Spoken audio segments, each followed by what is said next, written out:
Hey everybody, did you miss me? I haven't posted on here in a while. I've been responding to your questions. There haven't been a lot, and I've been giving advice, but things have been pretty quiet in the How Not to Buy a Car group. Um, but a friend called me today, and I had to make this video. So I'll give you a little background. What's going on in the car business right now is pretty crazy. There is a massive shortfall of supply. There are manufacturing and supply chain issues, lack of microchips, etc. The factories cannot build enough vehicles to answer the demand, and that is especially true in pickup trucks, and that is especially true in new F-150s. Everybody wants one. Demand is huge, supply is very limited, and that situation has been going on for quite a while and will probably take maybe another year to work itself out. People are buying, there's not enough to go around. Prices of used cars have gone way up to where they're not even worth buying anymore. They're more than a new car in some case.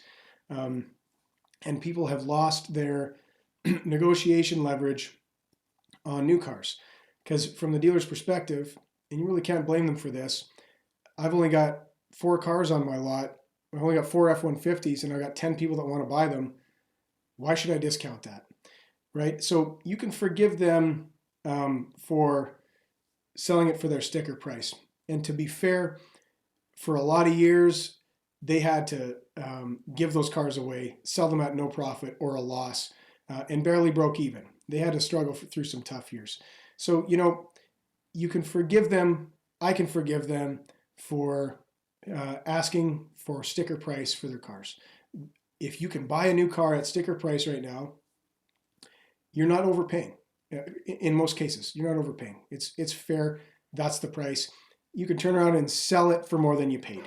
So you're winning, okay?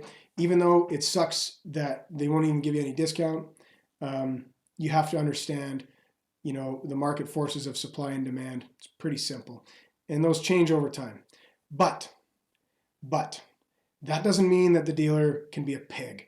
And that's why I put this little title here, Pigs Get Slaughtered. Because what I saw today is a dealer not only being a greedy pig, but actually breaking the law and being very dishonest and conducting themselves illegally. So a friend calls me this morning, and it's a single mom, okay? And she needs a new truck. She uses her truck for work, and she's miled out the old one. Now, before I get into this, you can see, I've anonymized this contract. Okay, and I put in the rules to this group that I'm not here to name and shame dealers. And right now I really badly want to. I want to burn this dealer to the ground, and I want to really, light them up on social media and create a scene. But that's not what this group is for. I know that there are people that work at this dealership who are going to watch this video.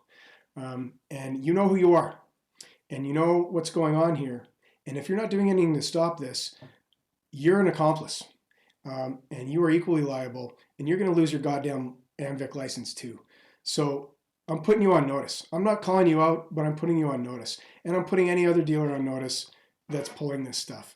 You have the right to sell your vehicle for whatever you want. You don't have the right to lie to people and to cheat and steal from them. And you never did. So anyways, she's looking at this new truck. She put like 500,000 K on her old one. She needs a new one. And she says, is this fair? They're charging me this much for the payment. She goes through the whole thing. She goes, just doesn't seem to make sense. I said, well, let's do the math. And she had the window sticker of the truck she showed me. Don't get distracted by all this yet. I'll come to this, okay? She shows me the window sticker. The truck is what it is. It's a midline F-150. Nice truck. Nothing wrong with it. At any rate, the payment doesn't seem right. It seems like, when I do the math, it seems like there's about $5,000 that's not accounted for. So we kind of broke it down. And what I asked her to do, because they're quoting her on payment, they're doing what dealers do. They negotiate on payment. That's what makes it easier for them to slide stuff in. The payment came out to about $29 more biweekly, and it's on a 7-year paper. $29 every 2 weeks for 7 years. Do the math. It's about $5,000. It came out to about $5,000 more than it should have been. So we kind of went backwards. And I said, ask the dealer to tell you how much would this would be if you had cash, all in, not plus fees and taxes or any of that. How much? What number would I have to write on the check for you to give me the keys to this truck? One number. So they sent her back this, and this is the quote. So I anonymized this. I blocked out the VIN. I blocked out the name of the dealership. I blocked out the name of the customer. And look in the top left. Okay, basic vehicle, $61.49. That was a sticker price, and I confirmed that. I looked at the Monroney. That's the window sticker. That's what this truck costs with destination and block heater and all that. They charged her $1,000 for flaps and a spray and bed liner. It's worth less than half that, so a lot of markup on that. And that ACC, that $3,500, what they did there was they said she needed to show some down payment to qualify for financing. So they tacked on an extra $3,500 to the price, which they would kick back to her to show it as a down payment. So they're defrauding the lender a little bit. They're using a fake down payment. If that's true, it happens. It's you're not supposed to do that, but that's not really where they really went wrong here, because legitimately, if she needed to show some down payment to qualify, and they had to put that in there, then fine, they're trying to help get the deal done, and it's a bit kinky, but they're not stealing from her. They're lying to the lender, which would be Ford Motor Credit. They're using a fake down payment, but they're not taking any of that money. So, a lot of that stuff kind of passes. That's what the $3,500 is. So you look, total cash sale price, $66,000. That's the number they want to tell you that you're paying for the truck. But then you look, shoot over to the bottom right, total balance due, $74,712. Okay, we know we got GST, but what else is in there? She wanted a extended warranty. She buys warranty and she drives a lot. Like I said, 500,000 on the last truck. So extended warranty was like $5,000. Let me look at this thing here. You're going to see that near the bottom, $49.30. Now working our way up, deposit $500. That's what she's already paid. Okay. Now here, $66,000. That's that subtotal from the top left, and then what is that other thing there? Hang on a sec.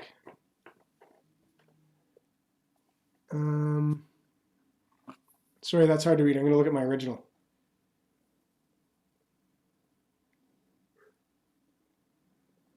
Oh, sorry. Less trade-in allowance. Okay, so she doesn't have a trade. They're taking that $3,500. They're pretending she has a trade. They're kinking the finance a bit to get her qualified. And then you get a subtotal, and then fees. So $1,099. It says air tax / membership. So air tax, that is a thing. It's passed on to the customer. There's $100 federal levy for air conditioning. It's for hazardous waste disposal or whatever. That's on every new car, $100. So what's the other $999? Membership. There's no membership. That's pure profit. That's fees. Okay, so now every dealer charges some fees. $1,000 on top of your full price truck is a little dirty, but it is what it is. And then go down, you add your GST, your payable on delivery, GST payable on delivery, and then disability and life insurance, $2,000 each. So when we worked out the numbers and she called them, she said, what's this other $5,000? And they said, well, there's the fees. So that's that $1,000 there. And then here's where they broke the law. And honestly, they should be reported to AMVIC. They should be on the evening news. Someone should do a hidden camera thing on these people. The finance manager, and if you're watching this, I know who you are, and this is going to come back to bite you. He should lose his job, and he should lose his AMVIC license, and he should be named and shamed and fined. And anyone complicit in this should as well. He told her that she has to get life and disability insurance to qualify for the loan. That is specifically named in the AMVIC regulations in the Fair Trading Act. There's a word for it. It's against the law. You can't do that. Dirty business managers have been doing that for a while, sneaking in those life and disc policies because they're very profitable. They're huge markups on those, and they just stuck in there. And if they convinced her to buy that, and when she didn't need it, that's one thing if she agreed to it. But they slipped it in there, and didn't disclose it to her when they quoted her, and then told her that she had to buy it, which is a lie and is breaking the law. So that's how you end up with 74 grand on there, which she's financing, and that's why the numbers didn't make sense. So they're getting full sticker price on this truck. And you know what? I don't begrudge them for that, because they've got a limited amount of supply and a ton of people that want to buy these things. So, hey, they can make their probably $5,500 markup on this truck. That's not counting, the holdbacks. That's just the dealer retail markup, probably around $5,500. Fine. Costs a lot of money to run a dealership, build all those buildings and hire all that staff. They're allowed to make money on it. But then they got greedy, okay? They smoked her for a grand in fees. They overcharged her for the accessories, the flaps and the liner, $1,000 for that. Come on. They juiced her on the extended warranty. $5,000 for an extended warranty is a lot of dough. And if she wants that, she agreed to that. So I don't begrudge them for that.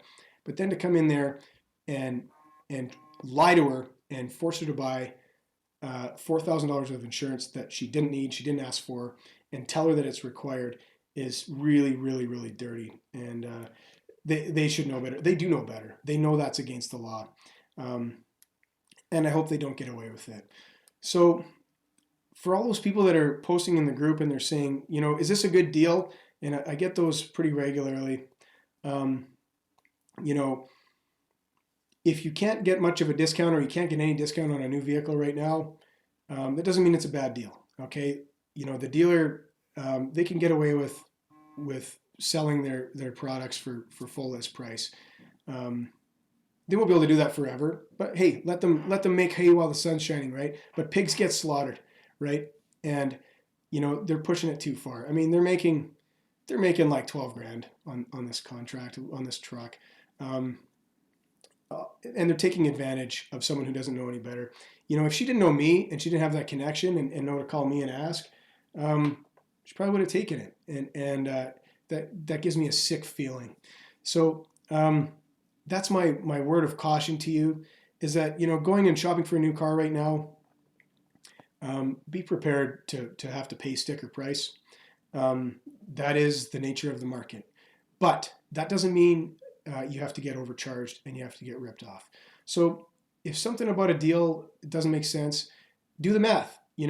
Ask for an all-in total. Go online and Google, car loan calculator. There's hundreds of them. Pick the first one that comes up in the results and do the math and keep them honest.